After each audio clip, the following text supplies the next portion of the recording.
Empowering listeners from the US to the UK. Live on air with Stephen Cuoco. Hi guys, I'm Sam Fricker. I'm an Australian Olympic diver and you're listening to Power 98.5. Hi, this is Dan Aykroyd. He's progressive. He's beautiful. He's thoughtful. He's intelligent. He's powerful. He's positive. He is Stephen Cuoco on Power 98.5 satellite radio. And then he's all those things and more. He's all that and a bag of chips. Oh my God, I haven't heard that saying in a long time. I like that. He's all that in a bag of chips. Thank you so much, Mr. William Sadler. Thank you to everyone who is tuning in to Live on Air with Stephen Cuoco on Power 98.5 satellite radio. Whether you're listening to us on the iOS or Android app, power985.com.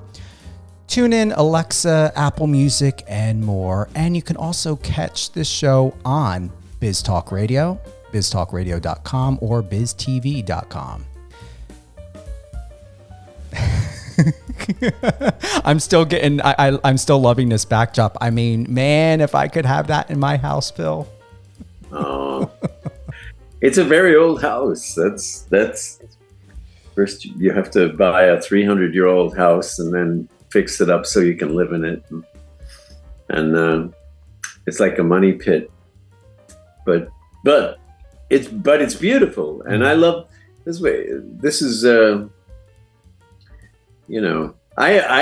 like the vibe in the place. It has a comfortable, it just has a comfortable, real, sort of authentic feel to it that people have come and gone. Generations have come and gone through this house long before I was here.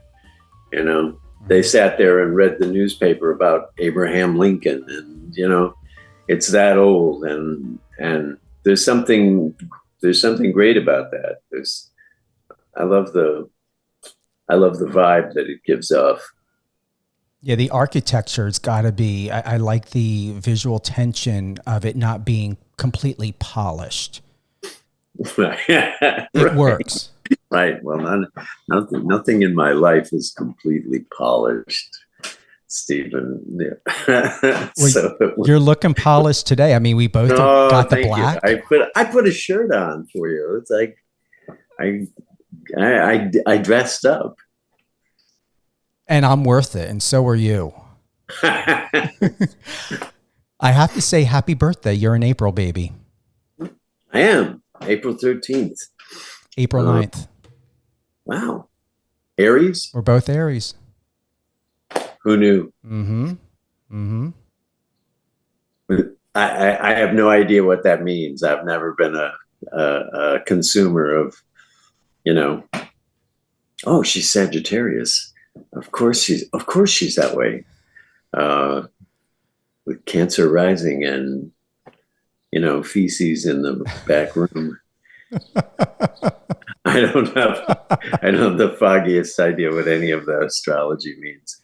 I would say because you're very introverted. I like that about you. You have this pause about you. There's a care to taking a pause, taking a breath is what I noticed with you, especially with your past interviews that I greatly enjoyed. I went all the way back to 1990, 1991.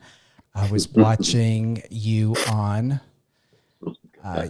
what's this show you were on? Bobby Wygant. Do you remember that? 1990, you were talking about Die Hard 2. Bobby Wygant. No, I'm sorry. My apologies to Bobby. They blur together after a certain number of decades. Yeah. What I like is I was going through the comments. This is by Christopher Dean. He wrote that you are such an underrated talent. Alexander Aber wrote, I like William Sadler as Colonel Stewart. I like when he plays the antagonist, if I'm even pronouncing that. A great actor, builds the whole movie in Die Hard 2 gripping. People are paying attention to you. Whoa. Oh, yeah. there was a one of the it's a strange thing that happened to me when I got to Los Angeles. There, I had not played a lot of villains before that, and there was suddenly everything that I was looking at was, you know, a murderer, or was the villain in the character, Hard to Kill, or in Project X, or in The Hot Spot.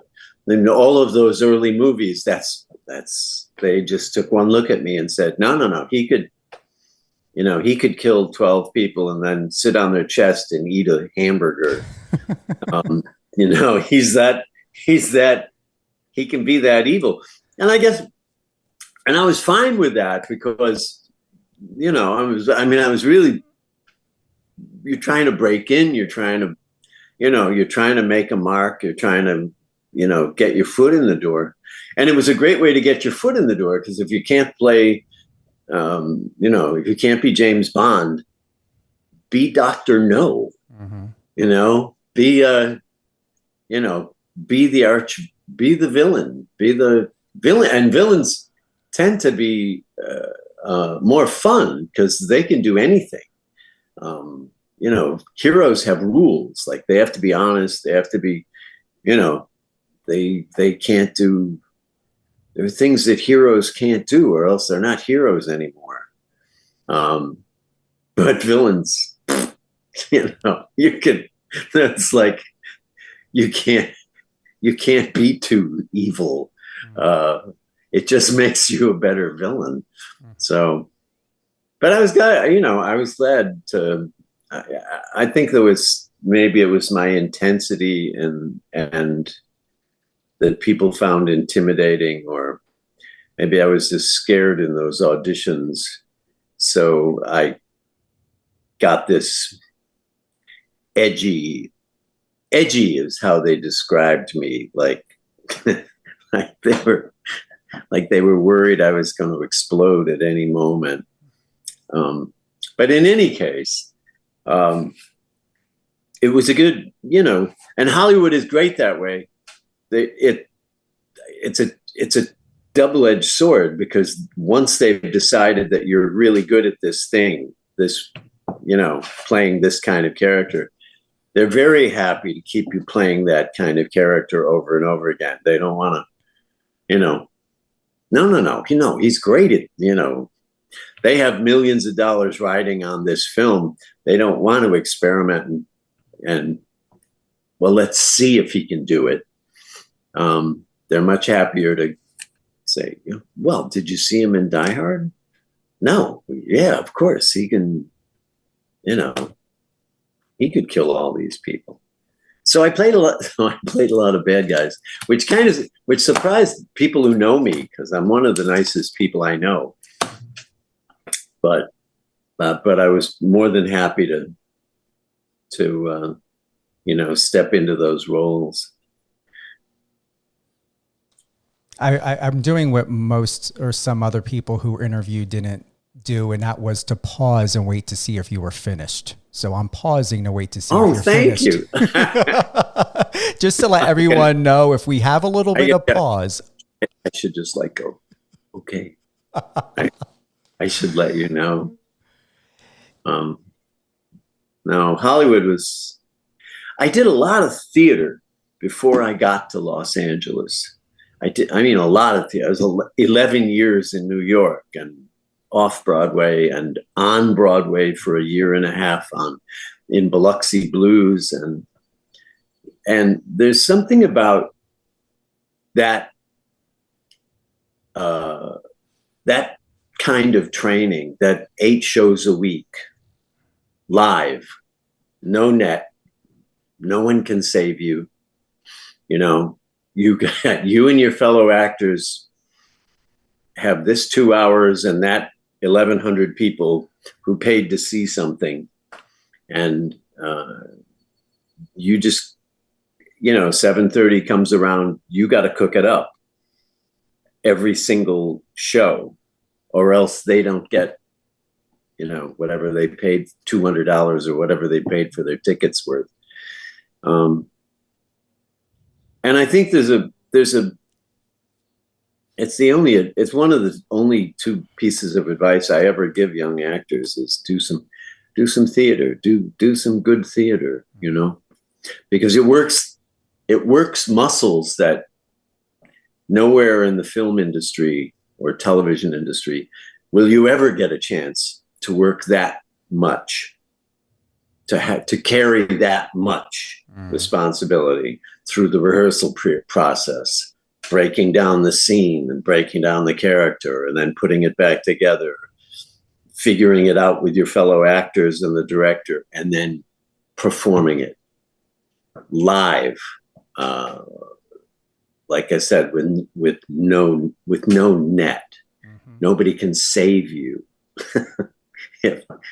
Like they can on film. If the scene sucks, we're going again. We'll just go again, or we'll rework it.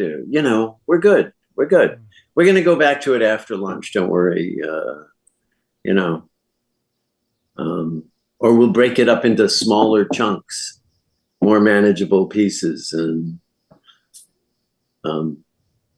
so I credit the theater for the training and the discipline and the training and the bag of tools that I ended up bringing to Hollywood, to the movies.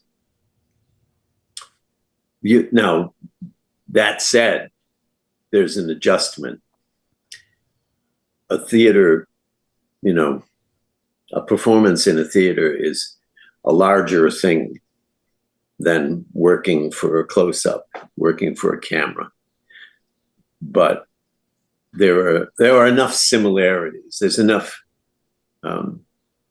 You can learn the subtleties of working for a camera pretty easily. It took me a couple of movies to figure it out. That they're just trying to take your picture, Bill. Just shut up and let them take your picture. And you got to do it again the same way you did it in The Master, because otherwise, the drink is full and then the drink is empty and then it's full again and then it's empty and then it's, or your hat comes on. All of a sudden on film, there's a continuity person saying, you have to take your hat off on this word with your right hand, and which doesn't happen on stage. You can, take it off with your left hand, take it off a line later. It doesn't matter, but it matters a lot on film. So there's all sorts of technical stuff to get under your belt when you move over to film. But I think there's an underpinning of tools that the theater can give you that I don't know of any other way to get it. When they want you to, your big scene is today and they're going to shoot it at 3 a.m. and you've been in the trailer since 7 that morning. You've got to pull it out of your socks somewhere. You've got to, you have to somehow summon it up on cue. And the theater helps. That's really my one of my two pieces of advice for young actors, because it's incredibly helpful when you get to the film world. You once wrote or said in an interview, I am an intuitive actor. I'm an intuitive actor. Do you want to expand on that at all? I've never thought of myself as a great intellect. when I read scripts, I find, first of all, I find myself acting every role, every character. I just sort of automatically start imagining how that might sound, how that might feel to be saying those words. And I let the feeling of the writing inform the performance, rather than trying to impose some intellectual idea or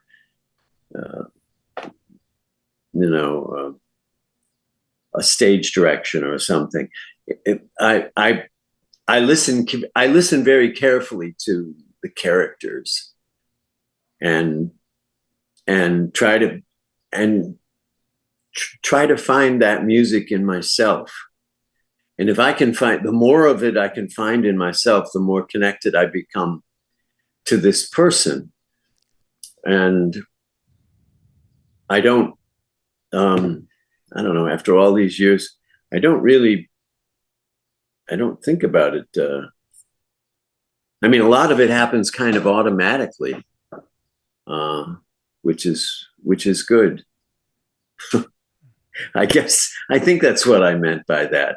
I'm intuitive about it. I don't have a technique of approaching roles. This is, I write the background story and then, break it down that way.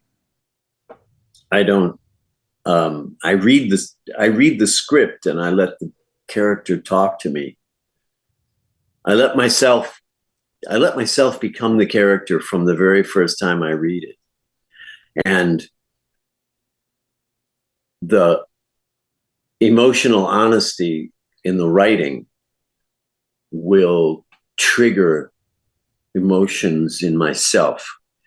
As I'm reading it, I'll find myself crying or I'll find myself getting angry. And it's just easy. And it was just there, it was clear. It was clearly, I mean, whether it was what the writer had set out to do or not, it's there and it's powerful and it's real.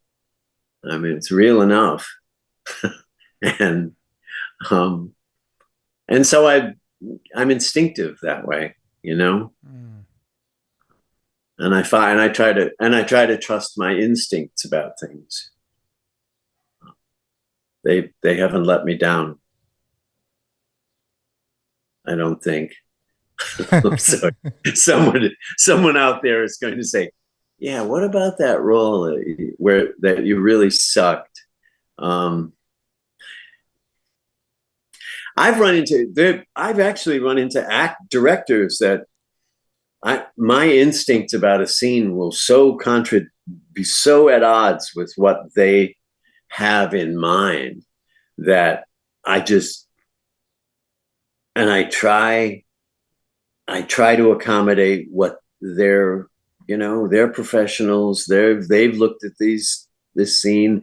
They have a vision for the way this is supposed to go, blah, blah, blah. And every once in a blue moon, I'll run across a director whose instincts about something are just diametrically opposed to my instincts about that. And, we muddle through it somehow, but I tend not to work with them again. Just, bad mouth. I'm not going to name names, but it does happen, they come at it with, they have a vision, they have a vision, and if I have strong instincts about the scene, that are at odds with that vision, we're, one of us is going to have to bend. and I'll try things. I can try on moves, but it's I'm always more honest and more believable when I let my own emotions take the wheel and run the scene. And it's one of my favorite things. You finish a take and look around the room and everybody's going, holy shit, that was, okay, next scene, when it surprised everybody, and it's including myself. I don't plan it out. I don't plan these things out word by word, sentence by sentence. I let the words push me along. It goes back to, and I'm glad you expanded on that, Bill. You said that you believe to give yourself over to the words. And it's true, because you just express, that again, is that you give yourself over to the words. And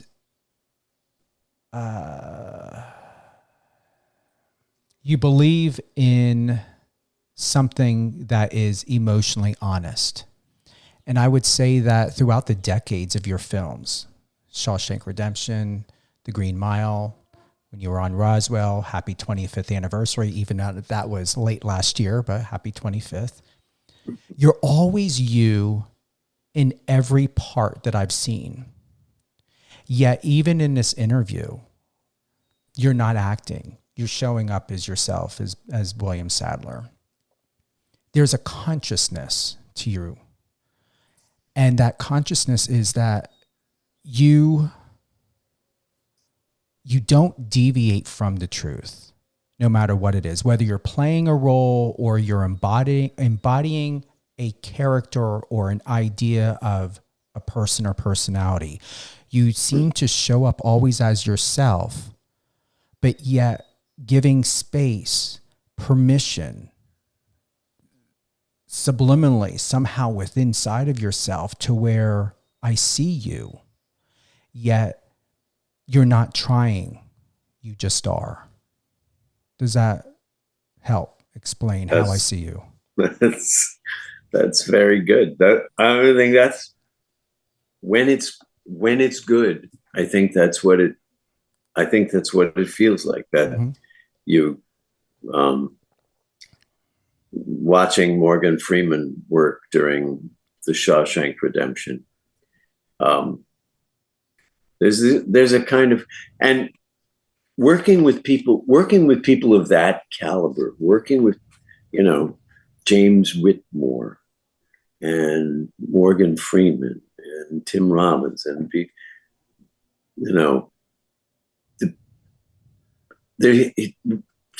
Morgan Freeman has such a wonderful command of this thing. It's always Morgan.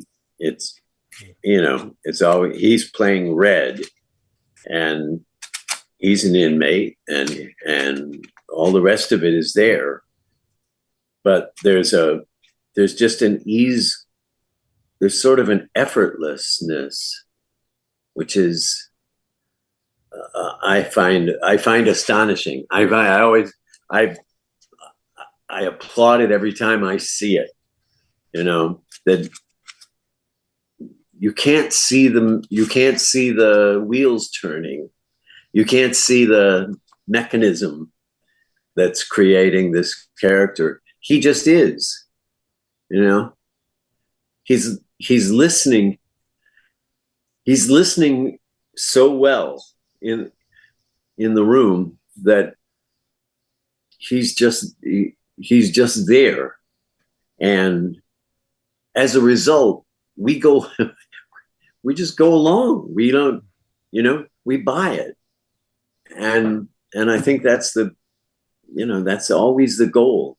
If you can get the audience, if you if what you're doing is honest enough that they can buy it, even just a little bit, if they can, they'll come along. They want to believe. From the minute the movie starts, they want, they've bought their popcorn, they're bought their ticket, they're sitting in the dark. This thing starts, and they're rooting for you. They want it, take me to Mars, take me to the, take me on this. I bought my ticket for this ride. Scare me, move me. And the way you do that is with a great story and performances that they believe. They believe, even if they just believe it a little bit, they'll come along, and you can tell them you can tell them a funny story. You can take them. You can, they'll follow you to Mars. But you can't lie to them. They know, we all have this crap detector. Mm-hmm. And the minute we sense that somebody's full of shit, everybody in the audience goes, they just rock back in their seat, and now all they're left with is the scenery, and they somehow get past it. But the emotional, I don't know. It's a hard thing to describe, but that's kind of the essence of what I do, and I do it all the time. I do it in everything I do. That's a performance. I try to find an honest, something that actually moves me, because if I'm genuinely moved by something, everybody else in the room is moved in some way by it. Mm-hmm. And that's not really an acting trick. It's sort of, I think I'll give you an example. Here, I was playing Hamlet in 1973. There's a scene, the play within the play. Hamlet has told the players to play something like the murder of his father for King Claudius, right, who did the murder. And the play starts, and Claudius goes, "Oh my God, turn the lights on, and he runs away, right? He's like, and Hamlet is, yes, I got him. And I was just starting out. This was like the very first professional job that I ever had. And I, up until that night, this particular night, about a week into the run, I felt like I was pushing this play up a hill. He's got mountainous speeches and soliloquies, and he never gets off stage. And the whole thing is riding on, how quickly he can get through this scene, and how, but it's all kind of technical. Until one night, after that scene, there's a little scene with Rosencrantz and Guildenstern, and the words started flying back and forth so fast that I was I suddenly the whole play just turned a corner. Hamlet was no longer, it wasn't some actor showing the audience, this is how the play looks. This is how Hamlet looks. All of a sudden, Hamlet was in a fist fight with Rosencrantz, verbal fist fight, a fencing match with these two idiots, and he's lacerating them to death. He's just like And the words, Shakespeare's words were brilliant. They were brilliant. And every word increased the odds. You know, the stakes went up with every exchange, and it just went pop, pop, pop, pop, pop, pop, pop. And all of a sudden it was over, and I was hurled into the scene with Gertrude, with my mother, and that scene flew by. But I was being carried along by the words. I was being carried along by the emotion that's inherent in those words. You can't say them without getting angry. You can't say them without, bitter irony in your voice, or you know what I mean? And it made the play was over. Before you know it, it was like, and the thing was over. And it didn't feel like I was pushing a rope up a hill. I'm pushing this enormous play along.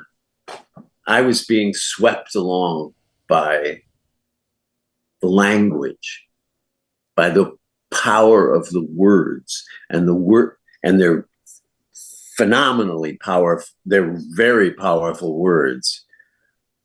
And as soon as I gave myself over to them, I found I had, these scenes took on a different color. They were vicious. They were brutal. They were wonderful. They were funny, and it wasn't work.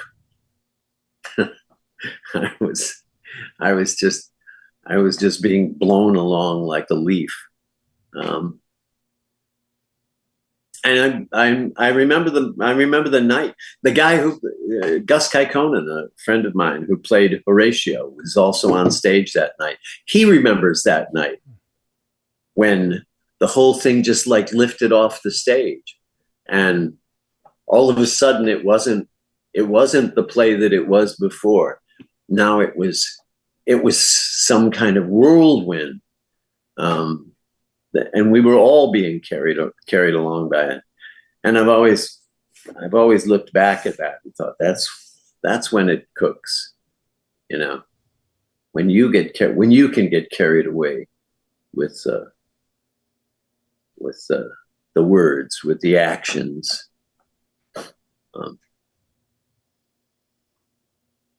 Then you've done it. Then you can go to bed at night. Say, yeah, I did it. I did a good job there. If anyone were to have a question for you, Bill, why acting? Yes. You just answered it. If anybody ever had a question to ask you why acting, you just answered it. You just answered it. Why? You mean why acting in general? Why did I choose this and not? I didn't keep working at the cheese factory in Buffalo. And that's kind of kismet. I had an English teacher who said, "Hey, I was in a garage band. I was playing, the Beatles had hit. I went out. I spent a whole summer buying a guitar, an Epiphone Sorrento."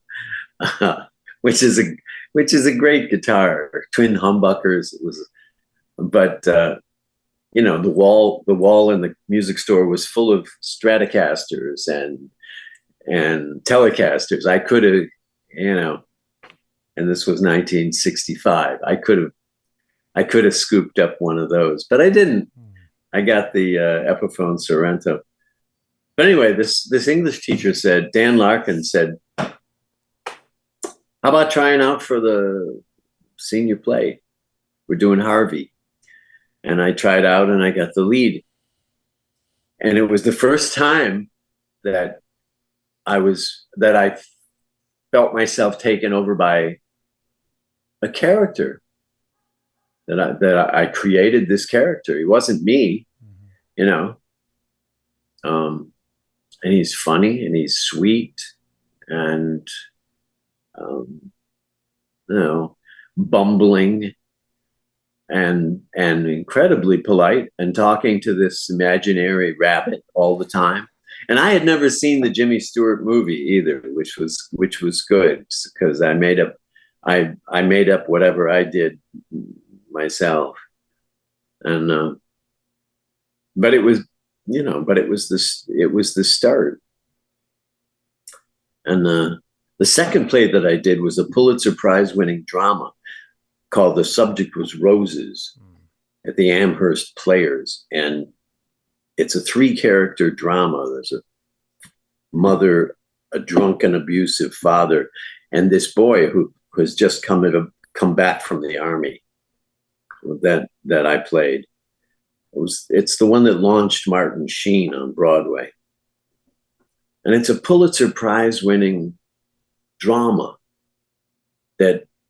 and all of a sudden I was surrounded by grown-ups talking about what would you have to be feeling to say something like that? What would the father have to be feeling to talk to his wife that way? And what is this? And it was sort of like doors were opening for me left and right. In my childhood, there was not any discussion of, anything personal or emotional or why people do what they do by the age of 18, I was really hungry for some information about why humans do what they do. And it sort of blew the doors off for me, that role. And the director said, "What are you planning to do after you graduate?" And I said, I've been accepted at Buff State. I'm going to be an industrial arts teacher. And they said, he said, Bob Schultz was his name. He had just graduated from Geneseo. And he said, I'm going to make a phone call. Okay. And he called Alice Austin, the head of the drama department at Geneseo, and said, "I got this kid. I think you should meet him." Because he saw the same thing that Dan Larkin saw. He saw, there was something was occurring in this young boy, even if he didn't know what it was. And I was accepted at Geneseo. Spent 4 years doing plays at the State University College of Geneseo, and then got a scholarship to go to Cornell and study it for 2 more years, just to study acting. And then I did 11 years of theater in New York. So lots of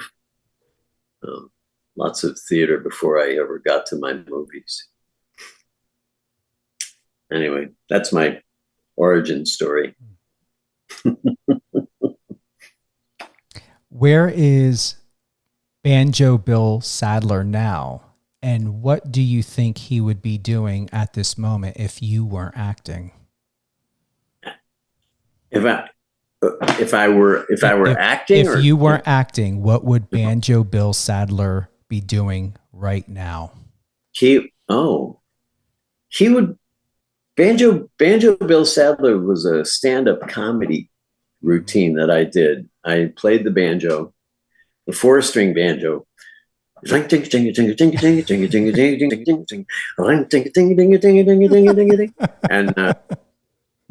like that. It wasn't the Earl Scruggs. I wanted to learn the Earl Scruggs things. I'd seen Bonnie and Clyde, and I wanted to learn the Foggy Mountain Breakdown, Yeah.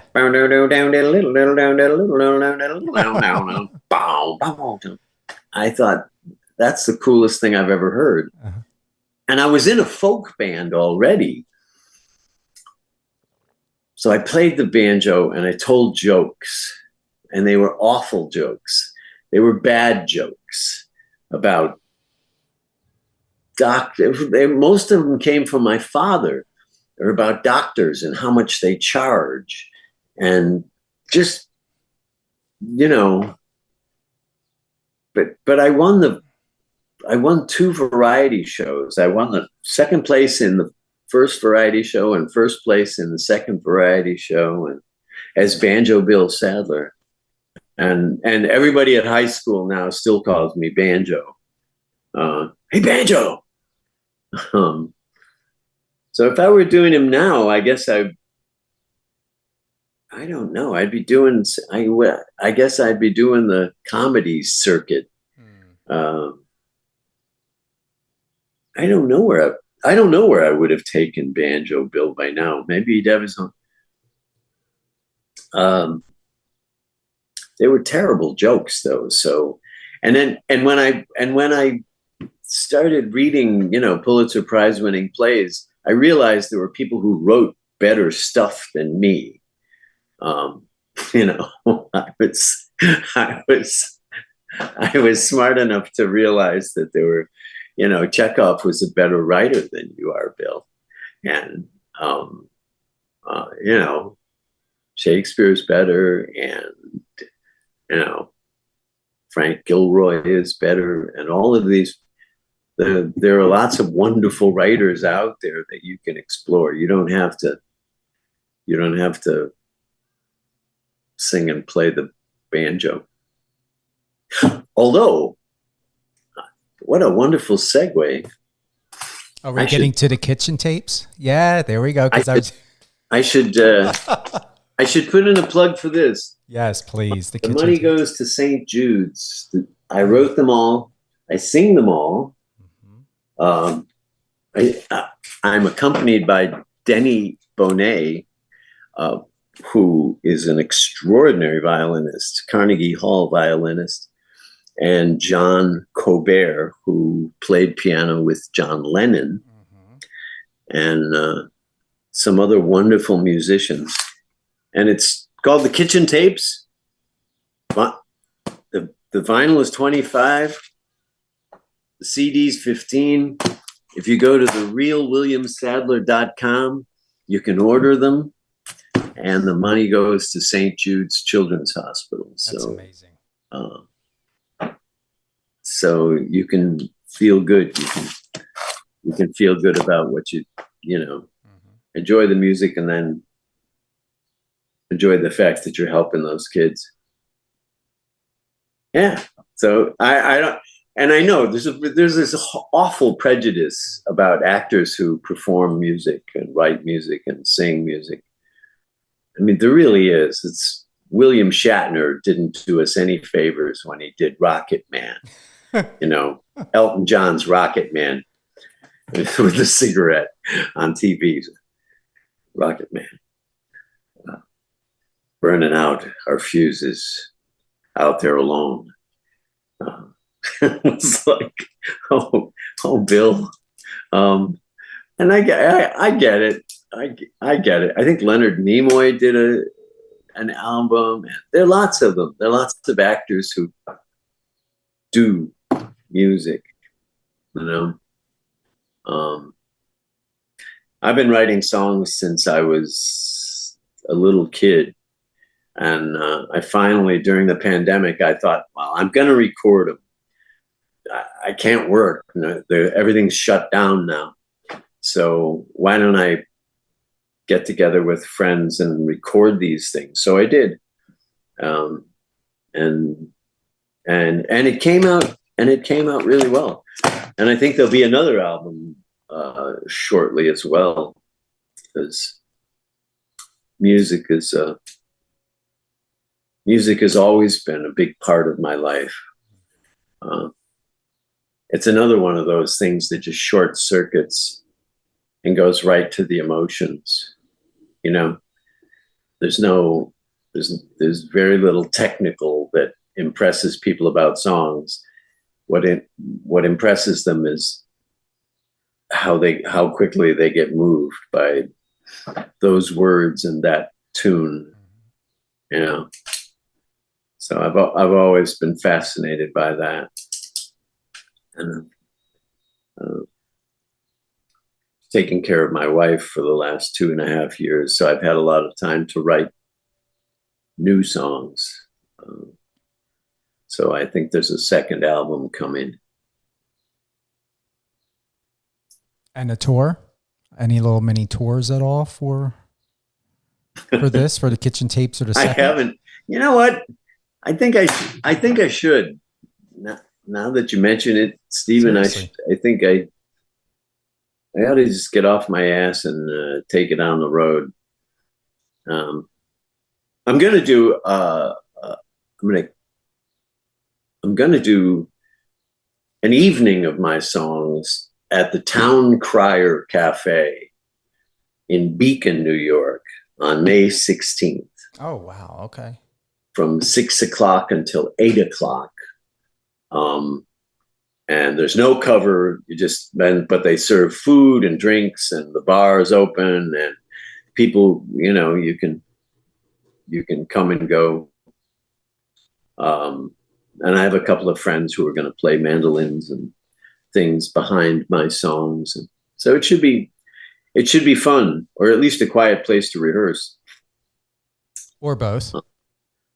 Or both. Or both. I've not taken things on the road. When Marnie, your wife, was alive, COVID, I mean, you couldn't go out, you know, you couldn't go on tour. And then she got ill, and I stayed here to take care of her. So I wouldn't even know how to set up a tour. How do you do that? If someone in your audience knows how to set up a tour, like gigs, they should come to the Town Crier Cafe and catch the show, and then help me figure out the venues that it would work in. You know, maybe I play college campuses across the country, or you know. I would say start out local. My when you say this, and by all means, you know, get audience reviews, or, you know, whether you're watching this on, you know, YouTube when this goes up, or you want to comment on any one of your favorite podcast platforms of Live on Air with Stephen Cuoco, I would recommend looking at what's not going to be an inconvenience for you, Bill, of local venues. Could even be if you got a casino near you, whatever. I'm assuming it wouldn't be that hard to get you booked. But a lot of times things are on ticket sales. So it's basically finding out what the requirements are from either the bars, the pubs, the theaters, or the casinos. Finding out what the maximum capacity is for what you're allotted for ticket sales, or how you want to do tickets, or if you want to do a promo on your website.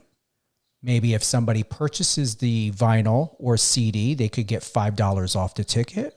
Or if they purchase 2, they get a complimentary free ticket plus guest. You can do anything with this. You know, like if you were, let's say if it was, you know, the Beacon, and, you know, if they would be like, okay, Bill, we're going to give you 50 tickets, and let's say the tickets are $5 a piece. You could decide that you want to pay for 20 of those tickets, and then offer a free ticket or complimentary ticket for each CD or vinyl that is sold. And then it's a win-win. That would be perfect.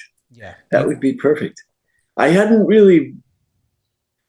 It's funny. Denny Bonet plays. She and a guitarist named Chris Flynn tour around. I don't know how they book themselves, or if they have a manager who books them, but they've invited me any number of times to come and play with them, and I would. I just haven't been available until just very recently. but I'm available now. So, but they do, but I'm sure I can figure it out. And that's an interesting idea. Start local and work out from there. And the reason why I recommend that is from a PR perspective, and then also understanding from working with musicians before, is you want to basically have, just in case, the politics of if a venue or an event space were to ask to prove ticket sales, you can be like, I sold 200 at this venue that had the maximum. I sold 200 tickets, but the maximum capacity was 300. But we left room for walk-ins. I mean, honestly, any questions you have, I'm confident that I can answer and give you any insight. If it's really what you want to do, I mean, it's why wait for someone to answer it when I know I can give you the best advice. I trust myself enough that I know what I'm talking about. Okay. Thank you, Stephen. I will take this under advisement now. I hadn't, I don't know. I'm in the midst of getting over personal loss here that may take a little while, but I enjoy the singing and I enjoy the writing, and and a lot of the songs are funny. I grew up on, Roger Miller and Homer and Jethro and funny country songs, Alan Sherman music filled my house when I was a little kid. We all gathered around and listened to vinyl and the Smothers Brothers. And I love the idea of making people laugh. I love it when I get a chance to do it on film, like in the Grim Reaper and Bill and Ted movies. He was like a blessing. He's a gift that just keeps on giving, because he starts out as this dangerous creature that you're terrified of. He's death. They're dead, and they've come face to face with the figure of death, with the scythe and everything. And then they challenge him to a game for their souls.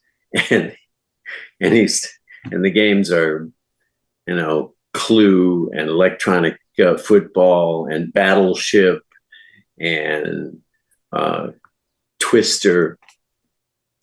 And he loses and he loses and he loses and he loses and he almost immediately becomes this petulant little shit. He's just a bad loser. Nobody ever beat him at this stuff before, and these idiots are like, best 2 out of 3, best 3 out of 5. Come on. No, I said plum. And anyway, so he sort of devolves, and he's not scary anymore. Now he's like this petulant, he's reluctantly dragged along on their journey. And by the end of it, he wants to be in the band. He's playing the bass in the band and singing the Reaper rap. So, you love him, and he's funny. I got to be funny, which I did it in Shawshank as well. Anywhere I could bring a note, like that was, it was joyful. I love making people laugh. And a lot of these songs are down that alley too, So anyway, yeah, I'll look into it. I'll look into it. There must be lots of joints around here that I could do. What would I call my band? I would just keep it your name. I wouldn't even do it. Yeah, I wouldn't do a band name just for marketing purposes. You want to be able to get an easy bankroll. To get people to say, "Oh, Google William Sadler That's it. and say, "Oh, he's an actor." Or you could call it Banjo Bill Sadler. Banjo Bill Sadler, back again. DBA. I sang funny songs then. I was like, you have to sing funny songs if you play the banjo. You can't, that's not, that's a given. Well, yeah. And like I said, what's fun about this album is that the proceeds, 100% of it goes to St. Jude's Children's Hospital. So that makes me that just makes me feel great about when people go to, oh, I should mention the website, therealwilliamsadler.com. Yes, I got to write that down. As opposed to the fake William Sadler. It's therealwilliamsadler.com. And it will send you to the place where you can purchase purchase the album. Mm-hmm. And I got to start I'll start putting out my other songs. I have a buttload of them they're not above and beyond this album. So there's another album coming. I did listen to it on Apple Music because we know that it is available on Spotify, Apple Music, and Bandcamp. However, we want the sales of the vinyls and the CDs to go to St. Jude's. And I would say is it particularly close because of your wife and what was happening in the last 2 years of why you want to share it forward, to have those proceeds to go to St. Jude? I think so.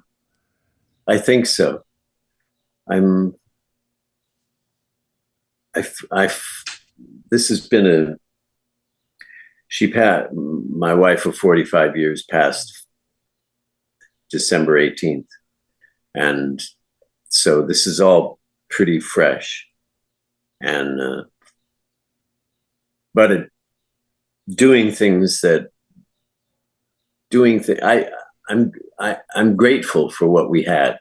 That's a hell of a run. Shows don't run that long. No. What we had lasted through thick and thin. And there was lots of thin. There was lots of thick and there was lots of thin. But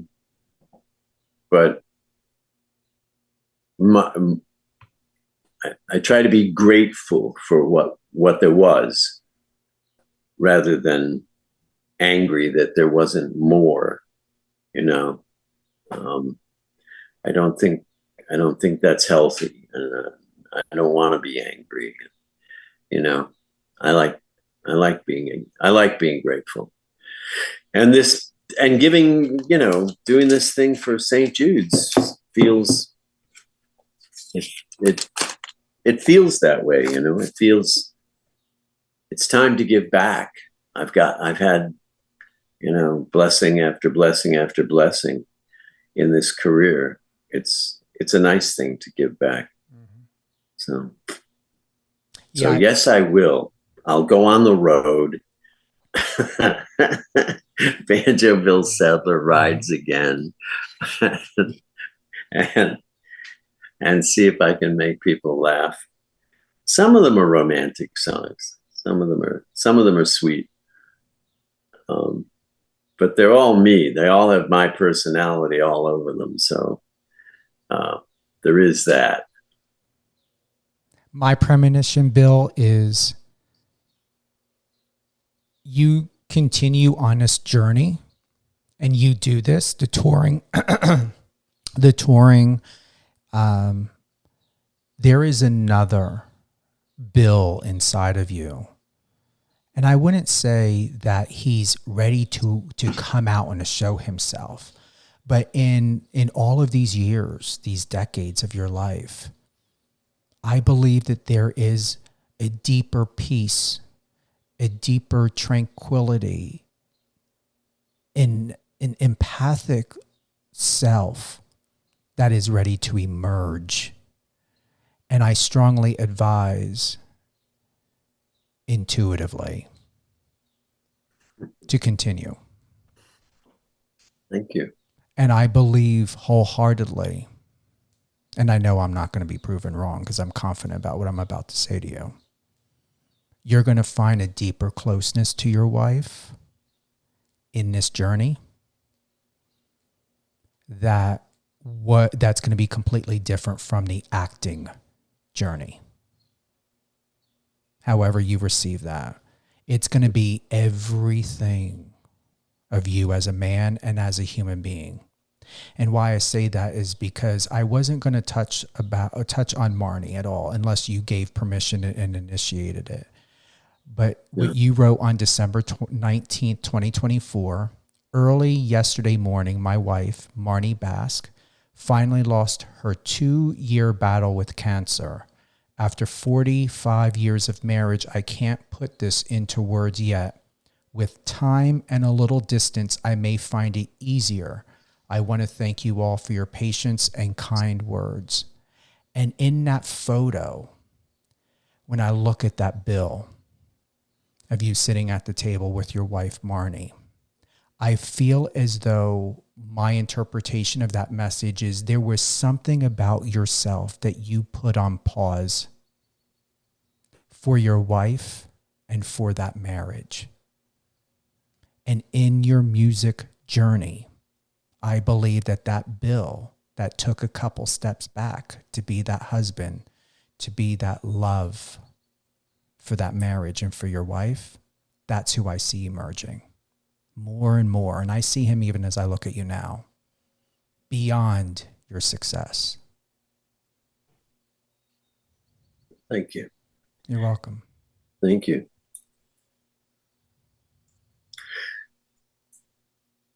I don't know what to say. It's changed me.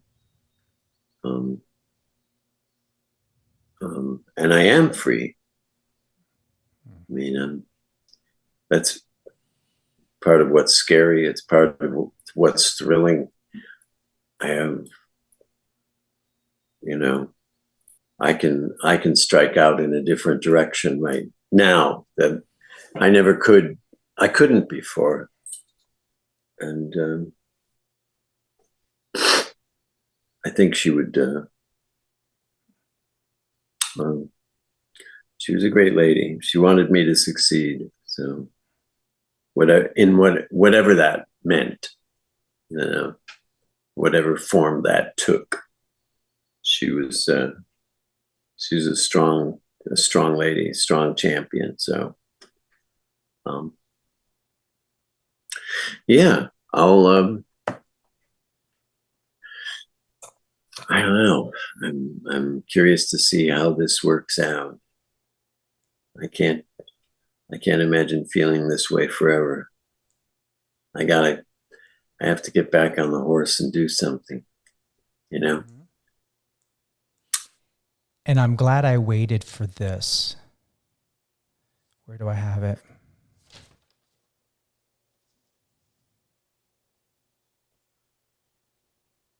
What's that? I wrote it down. Where do I have it?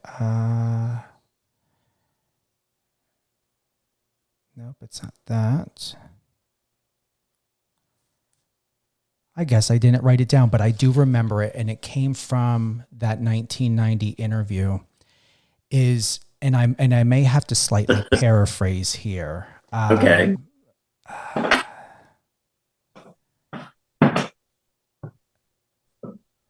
It was, she had asked in that interview, and I want to make sure I give her credit again for that, Bobby Wygant. She sent something along the lines of, it's right here. Hold on. It's in this part. Hold on.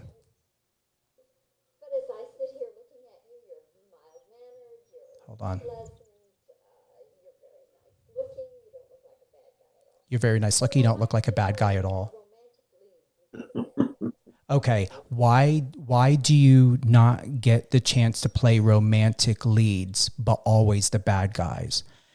And in that, what's incredible from what you just shared about Marnie and this journey is you weren't meant to play romantic leads, even though in your recent, you said it was easy to fall in love with Karen Allen in your most recent film, I believe it was. I did not write it down. But when I watched that clip back on 1990, I believe whether before you came to this universe, Bill, or whatever, wherever the conversation happened, I believe you took an oath that you were not going to play a love to someone else or for someone else, because you had already destined and committed yourself in that love to your wife, Marnie. And I believe you would have found it disrespectful to be playing love roles or love interest, even in film, because what I found in my research on how you've expressed yourself, especially on Twitter, that the only love of your life that was center stage and that only had permission to openly be known as your love interest was Marnie. So if it was never understood before, that's what God, the universe, my heart tells me, is you were meant to play the opposite of love and to be playing the role of these bad guys, because you had already committed well before, probably before even being born, that the love of your life is Marnie. And you didn't need to play a role of love interest with anyone else in film or out of film. So I want to lay that to rest. That may be true. That may be true. There was no, it's funny when I ran into, I guess I was drifting, but when I met her, I imagined myself like a dandelion seed, you know, those things you blow and they blow in the wind and they just kind of drift and go. And then I bumped into her. Quick story. I was in the non-equity ensemble of Joe Papp's production of Henry V, or Henry IV, Part 1, with Paul Rudd, the original Paul Rudd, and Meryl Streep and a bunch of other people. But I was in the non-equity ensemble, so I was carrying a spear and fighting the Battle of Agincourt and so on. And one of my fellow actors was Mark Simon, also in the non-equity ensemble. And we both lived in the East Village, and so did Marnie. I had found a place for $150 on East 7th Street, which I split with another actor, Brad Gottland, because I couldn't afford $150. And she lived on East 5th Street between 2nd and 3rd. But we had never met. And Mark used to go after rehearsals. Mark was gay. And he would hang out with Marnie and say, he would leave rehearsals and go meet with Marnie and say, I met this guy and he's so cute. He's like, I don't know if he's straight, but he's funny and he's cute. And apparently Marnie and Mark sort of split the East Village up. Some of them were for her and some of them were for him. And the East Village just went that way. You know, there were bathhouses and, you know, she had boyfriends and so on.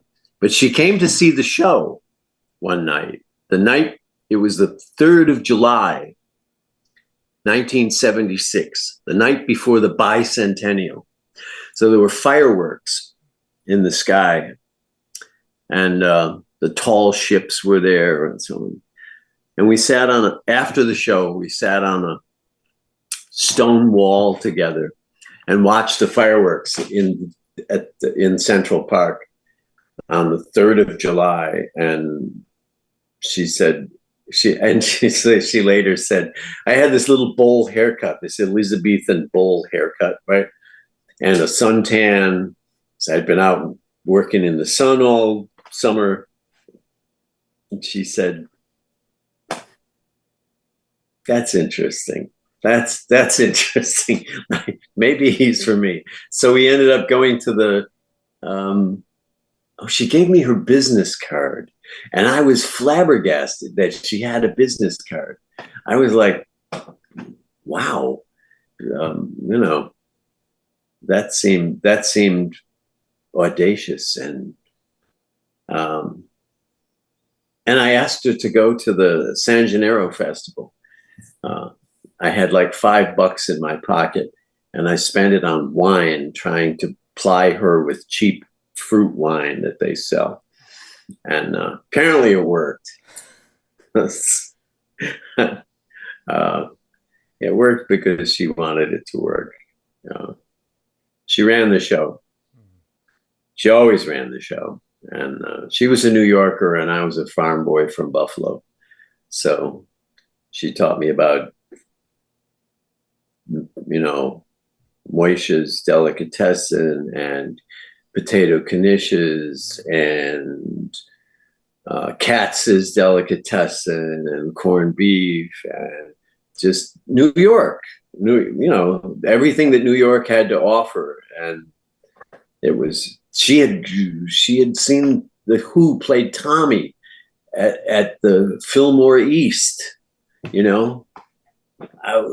she was this wise, and she was a great teacher. Taught me a lot. So anyway, I don't know how that came up, but that is how we met. It was kismet. It came up. I wasn't destined to go with Mark, I guess. No, and that's although I found him very interesting. But Marnie won out. I'm happy for you.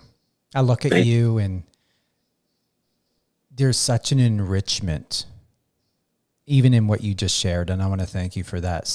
To be able to have the privilege of you giving me permission to step into your life and to see that, because I saw it in my head. And I'm here for you anytime. Phone call away. You got my number. Seriously. Thank you, Stephen. You're welcome. And I'm going to tell you, I believe the universe, and I know, brings people in my life at the right time. And the way everything fell together, the way it was all put together of you and I to be able to be in this moment now. Because you remember, you just got a point blank call. Yeah, I got a cold call out of the blue by this pushy guy from New Jersey. He said, I do this radio show, and I want you to do it. And I said, okay, sure, whatever. Yeah. I'm glad I said yes. Thank you. It's nice. It's really nice meeting you. You too. So. What is next for you, Bill? Because once again, you were just in a recent film with Karen Allen. Do you want to touch on that a little bit? Because that, I believe in one of your most recent interviews, that was something that you had, and I'm slightly paraphrasing again. I believe you said you wouldn't have done or been able to do 20 years ago, but there was this refinement that you needed in order to take on that role. So I don't know much about this film, but you want to tell us about it? It was written by Sarah Schwartz, and it's a story of her father. It's based on her father's life and the end of her father's life. It's the story of a couple who've been together for a very long time, and they love each other. They have a simple life. He was an electrician. Now he's kind of retired, and works at the library in the town. And she was a writer when he met her. Had one book published that nobody takes out of the library now. But they've had this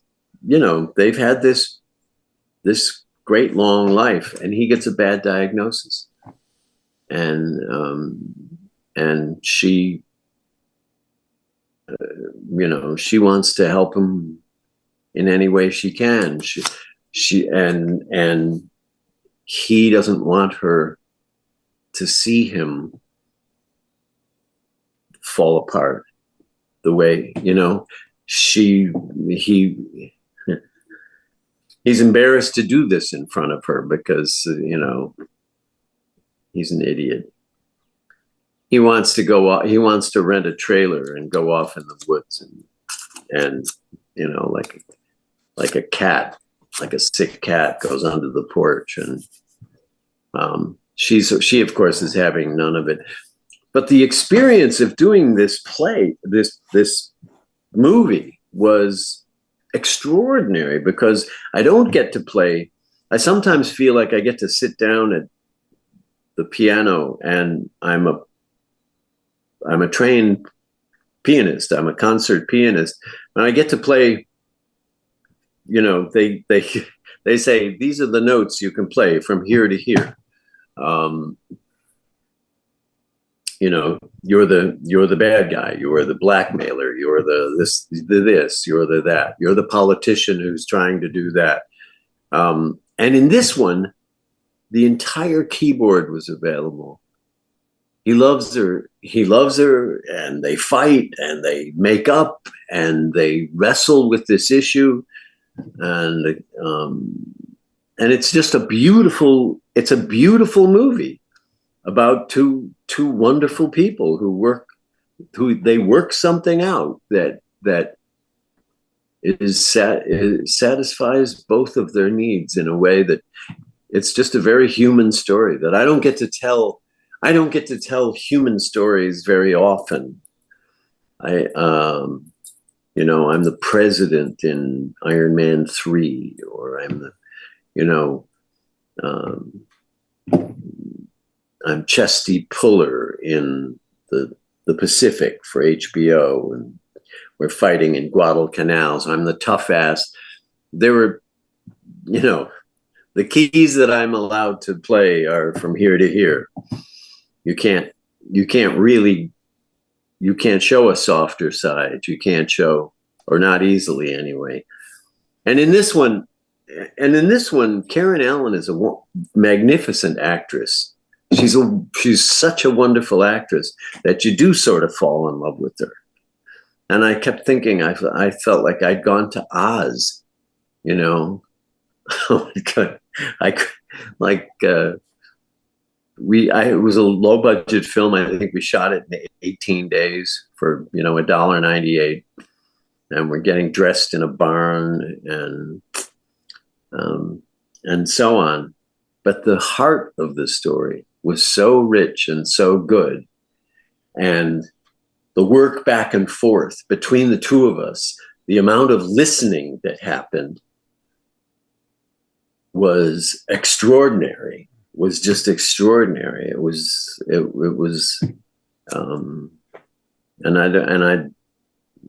I felt very fortunate to have been given a chance to do that, because it doesn't come along for me in my career. That sort of thing doesn't come along often. It was a first, and my acting, I felt, was better than I've ever. More effortless, more honest, and more effortless than it's ever been in my life. And Marnie had just started to get sick with this thing. And so I had that going in the back of my head. I knew that, talking about terminal conditions was playing in the back of my head the whole time.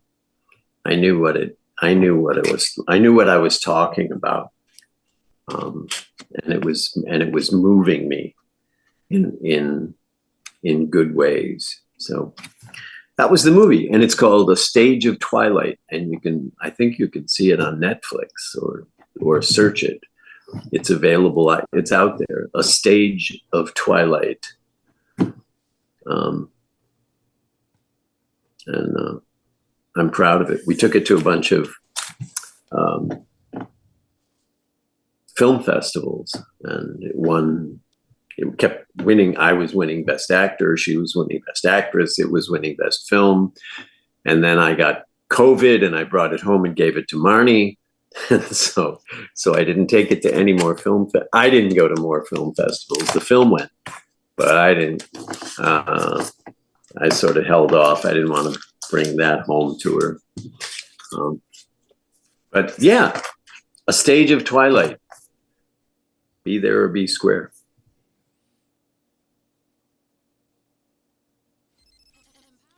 Hold on. That's not what I wanted. This is what I want. I'm sorry? I was looking for my outgoing music. Oh. Doo-doo, doo-doo, scooty doo-doo. Wah, wah. How does your outgoing music go? Can you hear? Oh, nice. I keep it really silent because I want your voice to overpower it all. Oh, you're very kind. Is there anything else that you want to touch on at all? I believe that we covered a lot of great things here. I think the only thing is in a funny way, there's a new chapter has begun that I never would have asked for this chapter to start this way, but I feel that it's begun, and I'm not the same actor that I was. I'm much more full and much more available, emotionally available than I ever was before. Young actors spend a lot of time in acting school practicing crying because men don't cry, and young men especially. It's hard. It's just hard. And in acting classes, it's like, they poke themselves in the eye, or they rub onion underneath here, I've seen any number of things. They blow menthol into your face, and I don't know. You become an older man. All of that stuff becomes available whether you like it or not. So I feel like there's this new chapter. We'll see. The story isn't over yet. Far from it. And I did find what in your interview, what she said, why aren't you playing romantic leads instead of bad guys? And I'm going to say now in your journey, Bill, your love of life and love for life is going to unfold in such a way that I believe, and what I'm truly sensing with you, it's going to be whatever it is that you want to experience. Whatever you put on pause all those decades ago, whatever you did when you were younger. And I remember when you had said, when your mom got mad at you, she called you by your full name, William Thomas Sadler. I'm going to honestly say, live your life that you won't have to hear your mom go William Thomas Sadler, because you're living it. Sadler, you get in here this minute. Wait till your father gets home. Yeah. No, I don't know. I'll keep the William Sadler. I don't want to give away. I don't want to give up I want people to be able to find me, but I am feeling like there's a new chapter beginning. Mm-hmm. So that's hopeful and fun. So there you go. And I will call you with questions, please, Stephen. Please. Whatever it may be. And I got to ask, do you ever watch your movies? No. Okay. I was wondering. I have. I mean, I shouldn't say. I I have. But I you don't enjoy normally. It. I don't enjoy it very much. I always sit there and I can't. It's hard to be subjective, and I sit there going, "Oh, why don't you put some Novocaine in your face? What are you doing? What is this? What are you doing with your hands? What?" I know it's Shawshank. I can watch now. Oh, because that one is apparently perfect. Oh, it's nobody did anything wrong. So, and including Green Mile, and Green Mile, and Green Mile. Yeah, Frank Darabont movies. But yeah, no, I don't watch. I don't. There was a Die Hard 2 film festival on TV not too long ago. I watched the first one. Yeah. With Die Hard 1. Mm-hmm. And Bruce was phenomenal. Bruce blew it out of the park. John McTiernan, I think, directed it. Mm-hmm. And it was brilliant. It was great, you know. And the next one up was mine. And I turned the TV off. I did it. I'm glad people like it. I can't imagine for the life of me why it's a Christmas movie. Mm-hmm. Like, you know, it's a Wonderful Life or Miracle on 34th Street. Yeah. 34th Street. Yeah. No, this is Die Hard 2. I crash a plane and kill hundreds and hundreds of people. And I don't know what's Christmassy about that. But it is. It's a Christmas movie. You did. People gotta watch it. I get residuals. So see. And then here's one other thing that I have on my list. Yes. I like to write down my notes. Did you ever meet Willie Nelson? Yes. Did you? What was that like? I wrote a song that I thought he would like. It was, and I wrote it, and I take on these characters when I'm writing too. I can't help it. And then I take on the character when I'm singing it as well. And I made a recording of it. I chased him down I was in Austin filming, and I chased him down on the Pedernales golf course and handed him the cassette, and he didn't want it. So that was that. But he was very sweet. He's a little tiny guy. And the second time I met him, I was invited to come backstage to his trailer. He was doing a double bill with Ray Charles at the Universal Amphitheater. And Ray Charles went on first, and then the second half of the show was Willie Nelson. So I went in Willie's trailer, and Dwayne "The Rock" Johnson was there, right? And Willie was sitting at a table with a mountain of pot in front of him. Just this mountain. It was like a foot tall. Somebody had dumped like a bushel basket of marijuana on his table. Wow. And he was rolling joints the size of my finger and lighting them one after another and handing them. And when Willie Nelson hands you a joint, whether you smoke or not, you take the joint and take a hit. And he just kept, and it kept going around until Dwayne Johnson and me were like, well, I couldn't talk anymore. I was like, I had retreated into the haze of marijuana. and Willie, I think his sister came out and braided his hair, and he pulled out his wonderful guitar, and he went out there and did his show. I can't understand how he could walk. I couldn't find my seat, you know? I was so screwed up on pot. I'm a cheap date, I have to say. Doesn't take much at all, you know? But yes, I've met Willie Nelson. That's awesome. He did. So Thanks So for there. sharing that. Thanks for sharing that.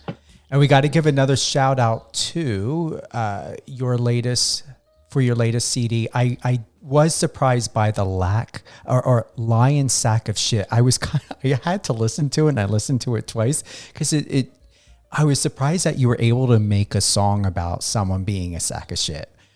The Kitchen Tapes, that's what it's called. The title. Like, well, I think I've changed the name to the Cadillac Blues, so it doesn't. You? But it is a lying sack of shit, and everybody, I think, at some point in their life has had a relationship with someone who is like, I fell in love with her, and I thought this was going to work, and I guess I'll always love you, you lying sack of shit.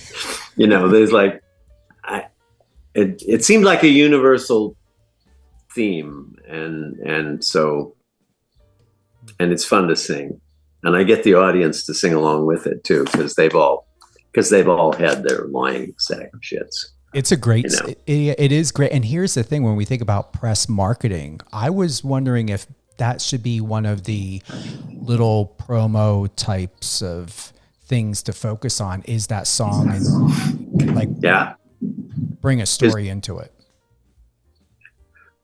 To kick it off. Yeah. Okay.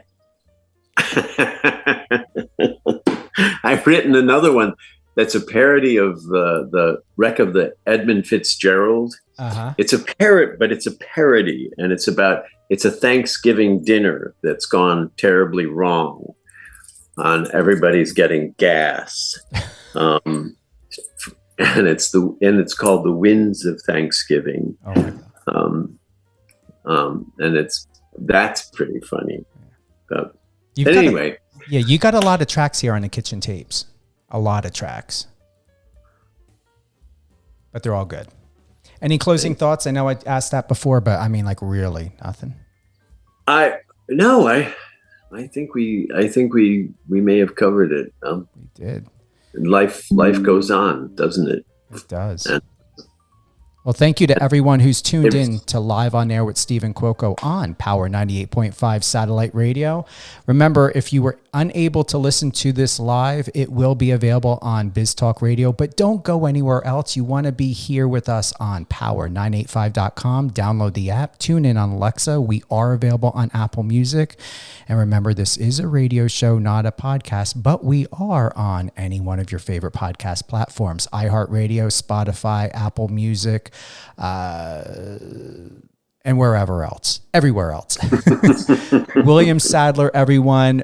Once again, the Kitchen Tapes, and then head on over to, I should not have put my list down, The Real William Sadler, and is it all proceeds to the Kitchen Tapes goes to St. Jude's? Yeah. You can buy the vinyl and the CD.